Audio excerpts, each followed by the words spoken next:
பிஞ்செழுத்து அப்படிங்கிறது சி, வேற ஒன்றும் இல்லை. மேலை பெரிய எழுத்துங்கிறதெல்லாம் அது வேற. நெஞ்செழுத்து பேசும் எழுத்துடனே பேசா எழுத்தினையும் பூசாமல் காட்டக்கூடிய என்று சொல்லி இது நான் கொடிக்கவியில் சொல்கிறேன். இப்போ ஒளிக்கும் இருளுக்கும் ஒன்றை இடம், ஒன்று மேலிடில் ஒன்று ஒளிக்கும் எனினும் இருள் அடராது. ரொம்ப முக்கியமான இடம். மாயை கண்மமாகிய மலங்கள் சகலத்தில் பற்றுவதும் கேவலத்தில் விடுவதுமாய் மாறி நிற்கும். மாயை கண்மங்கள் சகல நிலையில தான் மாயை கண்மங்கள் நமக்கு இது இப்போ இருக்கக்கூடிய நிலை சகலம். இதில் என்னென்னலாம் மாயை அப்படின்னா, நம்ம பார்க்கக்கூடிய வெளியில் இருக்கக்கூடிய பொருள் எல்லாம் மாயை. மாயைன்னா என்ன? தோன்றி நின்று அழியக்கூடிய பொருள் மாயை, இல்லாத பொருள் கிடையாது. தோன்றி நின்று அழியக்கூடிய பொருள், அதை பொய் பொருள் அப்படிங்கிறது. பொய்யா இந்த பொய் மெய் அப்படின்னு சொல்லி ரெண்டு இருக்கும் சைவ சித்தாந்தத்தில். பொய் அப்படின்னா இல்லாத பொருள் கிடையாது, தோன்றி நின்று அழியக்கூடிய பொருள் எல்லாம் பொய்ப்பொருள். என்றைக்கு நிலையாக இருக்கக்கூடிய பொருள் மெய்ப்பொருள், இறைவன் ஒருவன் தான், இல்லைங்களா? என்றைக்கு ஒரே மாதிரி நிலையாக இருக்கக்கூடியது இறைவன் ஒருவன் தான்.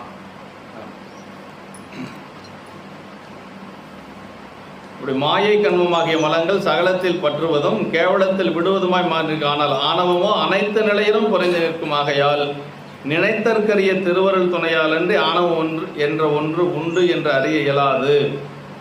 திருவருள் துணை இல்லாமல் ஆணவம் நமக்கு இருக்குது நம்மளால் உணரவே முடியாது. நமக்கு ஆணவம் இருக்குதுன்னு உணர்வதற்கே திருவருள் வேணும்.